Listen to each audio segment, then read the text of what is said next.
Matrix Caltone Plus แม่นการผสมผสานอันทรงพลังของ Food Matrix แคลเซียมซึ่งเป็นองค์ประกอบหลักของกระดูกช่วยรักษาความแข็งแรงและช่วยให้กระดูกมีสุขภาพดีแคลเซียมยังช่วยควบคุมการหดตัวของกล้ามเนื้อรวมทั้งช่วยให้การเต้นของหัวใจและการเฮ็ดเวียกของกล้ามเนื้อเป็นไปอย่างปกติ Food Matrix Magnesium มีความสำคัญต่อความหนาแน่นและความแข็งแรงของกระดูกพร้อมทั้งช่วยในขบวนการนำวิตามินดี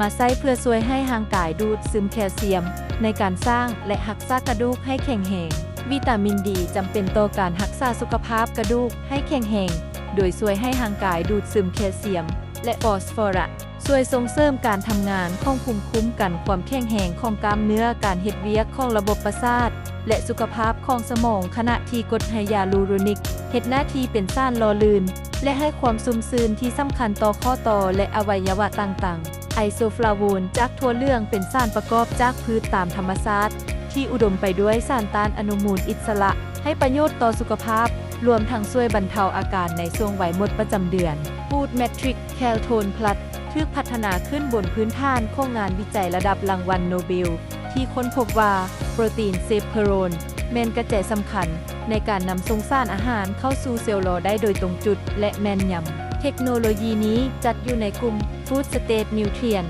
ที่มีโครงสร้างใกล้เคียงธรรมชาติที่สุดช่วยเพิ่มการดูดซึมในระดับเซลล์หลอดได้สูงถึง 16 เท่าและคงอยู่ในระบบไหลเวียนได้นานถึง 36 ชั่วโมงเมื่อเทียบกับอาหารเสริมอื่นๆอาหารเสริมด้วยเทคโนโลยี Nutrigenomics หรือสารอาหารส่งเสริมพันธุกรรมนี้เป็นอีกระดับของผลิตภัณฑ์ที่ปลอดภัยและให้ประโยชน์สูงในตลาดโภชนาเภสัชกลุ่มคน 5 กลุ่มนี้ที่อาจได้รับประโยชน์หลายที่สุดจากการรับประทาน Food Matrix Caltone Plus เป็นประจำทุกมื้อ 1. ช่วยส่งเสริมการเติบโตและช่วยเพิ่มส่วนสูงของเด็กในช่วงกำลังเติบใหญ่เนื่องจากถ้าสารอาหารสำหรับสร้างกระดูกบ่เพียงพอร่างกายอาจบ่สามารถเติบโตได้เต็มศักยภาพและอาจส่งผลต่อโครงสร้างกระดูกในอนาคต